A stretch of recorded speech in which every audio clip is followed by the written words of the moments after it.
In this video, we are going to talk about life expectancy and determinants of health. Life expectancy has more than doubled since the beginning of the 19th century. In the 1950s, a human being could expect to live 46 years on average. In the beginning of the 20th century, 67 years.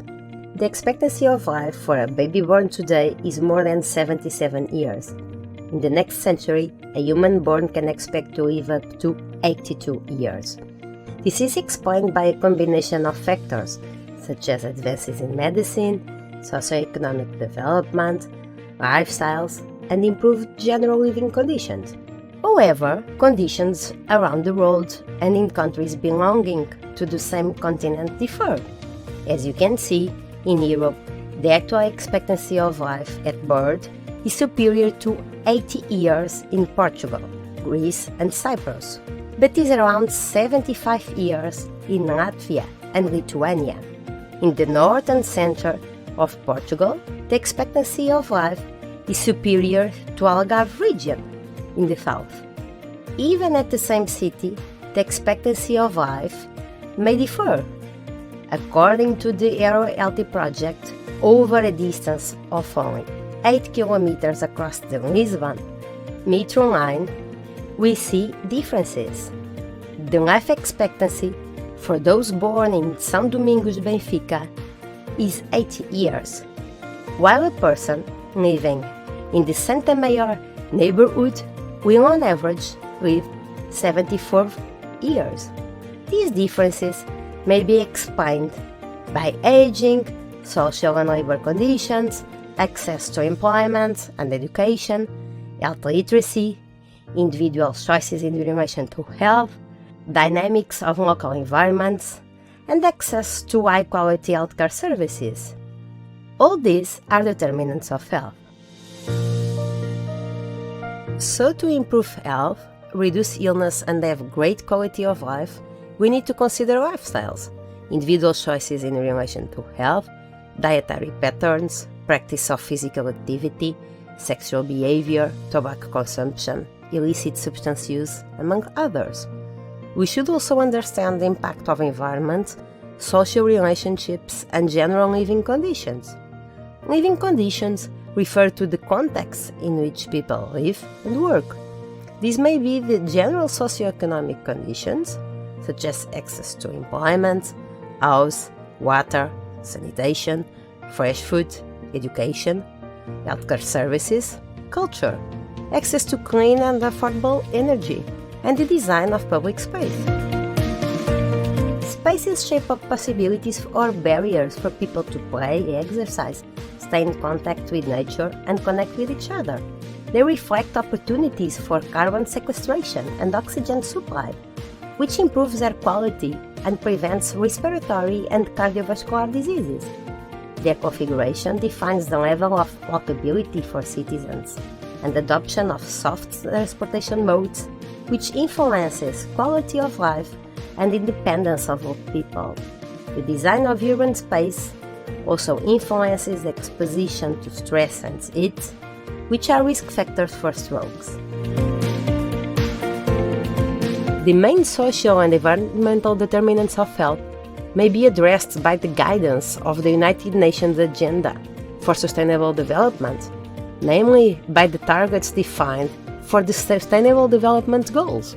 The best way to understand this is by mapping the general attributes of a healthy community. When we think about the community plenty of health and quality of life, some attributes immediately come up. People are employed and have access to a good work. Businesses get the money they need to survive and grow.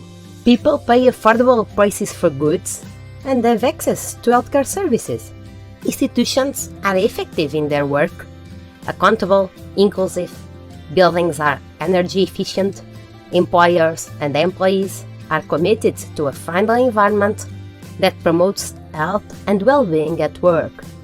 Organizations deliver people-centered services and appropriate support to those with special needs or in a vulnerable situation. The houses are affordable, the community of residents stay and is comfortable with living there. People have access to local, affordable, fresh and nutritious food, and there are public places to play and exercise that residents use also to connect socially. A healthy community is also a place where residents are connected by the purpose of reducing the ecological footprint and engage public and private initiatives with this aim. Public policy brings opportunities for people to contribute to community gardens, to grow fruits and vegetables, sell in local markets, and consume it. Residents use soft transportation modes such as bicycles in their routines and have access to a good and affordable public transportation network that allows them to stay active and independent, so they can participate in the social life of the community, join initiatives, and use the available facilities and services. It is a place that provides great access to public spaces and buildings. There is no energy poverty because people have access to clean and affordable energy, use it in a sustainable manner, and avoid waste. Houses indoor temperatures around 18 degrees according to the recommendations of World Health Organization. And sustainable modes of production, harmful for life or on land or below water, are rejected by the community. Deforestation, food insecurity, abusive use of antibiotics and pesticides is rejected due to its effects on the planet and consequences in humans' health. The community moves together towards supporting people in a situation of hunger and poverty, stimulates young ones to go to school and achieve good results, doesn't accept unequal distribution of opportunities among members, drinks high-quality water, and has easy access to information that is fundamental to make choices concerning their health.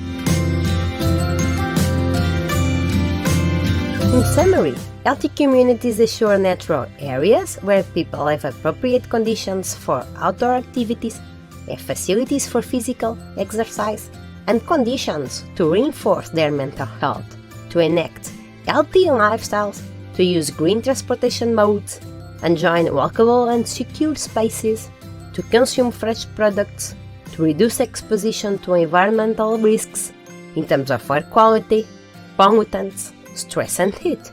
These are also spaces where people can join initiatives, creating awareness about public health risks, become committed with suggested individual and community actions, and advocate for better solutions in terms of public policy. These natural areas may include urban gardens where people can grow food and plants, learn new skills, meet the neighbors, and improve their health. Is this your reality? How may you contribute to your community health?